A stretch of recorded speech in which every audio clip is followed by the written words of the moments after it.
The parable of the aqueduct. In a small valley surrounded by green mountains and a river that sang as it flowed, two inseparable friends lived, Pablo and Bruno. Pablo was a thin man with curious eyes and hair that was always messy, as if the wind constantly chased him. Bruno, on the other hand, was big, with a loud laugh and hands that seemed to be made for hard work. Despite their differences, they had something in common: they both dreamed big. One afternoon, while resting under a tree by the river after working in the fields, Bruno broke the silence as he always did. "Pablo, I'm telling you, one day I will be the most important man in town. I'll have cows, a big house, and so much money that I won't even know how to spend it. People will respect me, you'll see," he said, waving a branch as if it were his imaginary scepter. Pablo, lying down with his hands behind his head, tossed a small stone into the water and smiled. "That's good, Bruno, but I don't just want money. I want something that lasts, something that won't disappear when I get tired or when I leave." Bruno turned to look at him, confused. "Something that lasts? Stop with that nonsense, Pablo. With money, you can buy whatever you want, that's all that matters." Before Pablo could respond, the deep voice of the town mayor echoed from the plaza. "Attention, attention, we need 2 workers to bring water from the mountain spring to the town. Payment will be made for every bucket delivered." Bruno immediately jumped up, excited. "There it is, that's our opportunity, Pablo. Let's go before someone else takes the job." Pablo stood up slowly, dusting off his pants. "Well, I suppose it's a good start," he said with a half smile. And so, everything began. Each morning, before the sun lit up the mountains, the 2 friends climbed up with empty buckets and came back down carrying water. The path was long, steep, and full of rocks that made the work even harder than they had imagined. But while Pablo worked in silence, Bruno never missed an opportunity to compete. "Come on, turtle, at this rate, you'll never have enough to buy even a chicken coop," Bruno joked, rushing ahead with his buckets. Sweat dripping down his face, Pablo responded calmly. "I'd rather arrive in one piece, Bruno. There's no point in getting there fast if you can't move afterward." At first, the job seemed like an exciting challenge, but soon, Pablo began to notice how his hands were covered in calluses and his back ached more each day. One night, after finishing their work, the 2 friends sat in front of their small houses to rest. Bruno, proud, lifted one of his buckets and looked at it as if it were a trophy. "You know what, Pablo? I'm thinking about getting bigger buckets. That way, I can bring more water on each trip and make more money. Soon, I'll buy my first cow. What do you think?" Pablo, sitting cross-legged and gazing at the stars, replied without taking his eyes off the sky.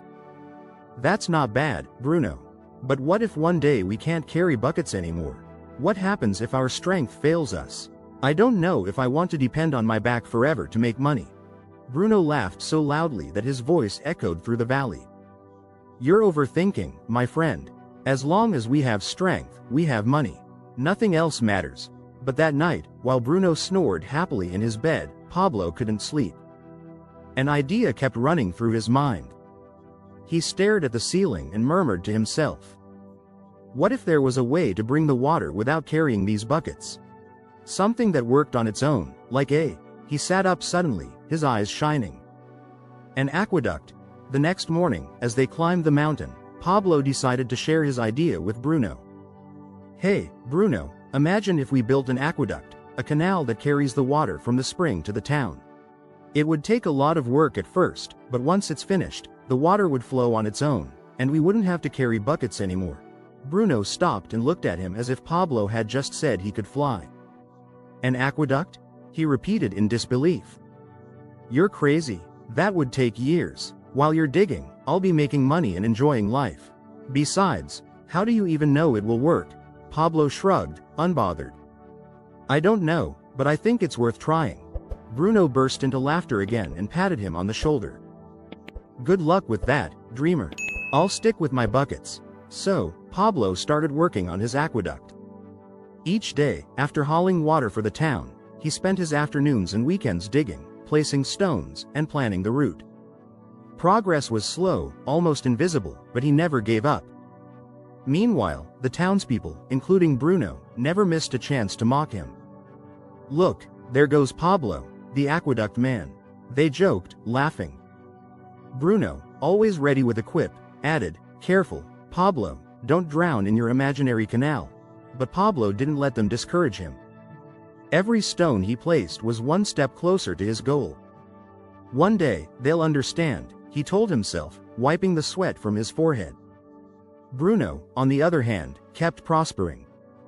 He had bought his first cow, fixed up his house, and spent his nights at the tavern, enjoying his success. But with each passing day, his body began to feel the weight of the buckets.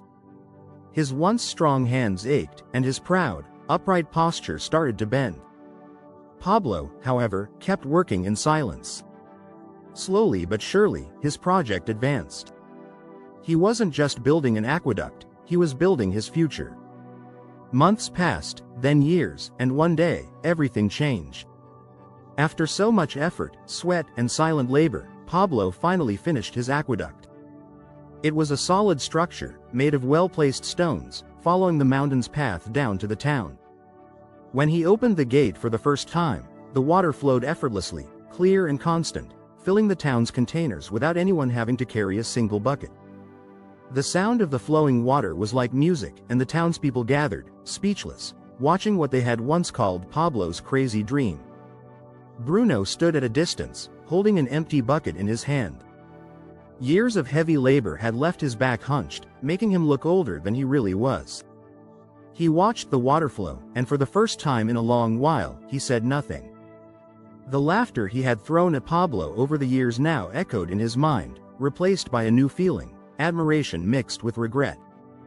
That evening, as Pablo sat under the tree by the river, enjoying the fresh air and the sound of water flowing through his aqueduct, he heard footsteps. He glanced sideways and saw Bruno approaching. But this time, he wasn't smiling proudly or standing tall. Bruno looked tired, his face marked by years of hard work, but his eyes held something different, humility. "Pablo," Bruno said, dropping heavily beside him. "I think I was wrong." Pablo raised an eyebrow but said nothing, letting his friend continue. "While you were out there digging and laying stones, I thought you were wasting your time. I laughed at you so many times." Bruno paused, looking at his calloused hands. "But now look at me. I can barely carry a bucket. Meanwhile, you have something that works for you. You don't have to break your back like I do." Pablo smiled gently. "This isn't about who was right or wrong, Bruno. We all take different paths. What matters is what we learn from them and what we choose to do next." Bruno sighed deeply, rubbing his face. Do you think I could build something like you did? I'm exhausted, but I don't want to keep living like this. I want something better, like you." Pablo patted his shoulder with a sincere smile. "It's never too late, my friend. If you're willing to work for it, I'll help you build your own aqueduct." Bruno looked at him in shock. "Really? After everything I said? After all the times I laughed at you?" Pablo nodded without hesitation. "Of course. What kind of friend would I be if I didn't?" Bruno, overwhelmed with gratitude, hugged his friend, tears in his eyes. And so, they both learned the true lesson. The greatest success isn't always about working harder, but working smarter.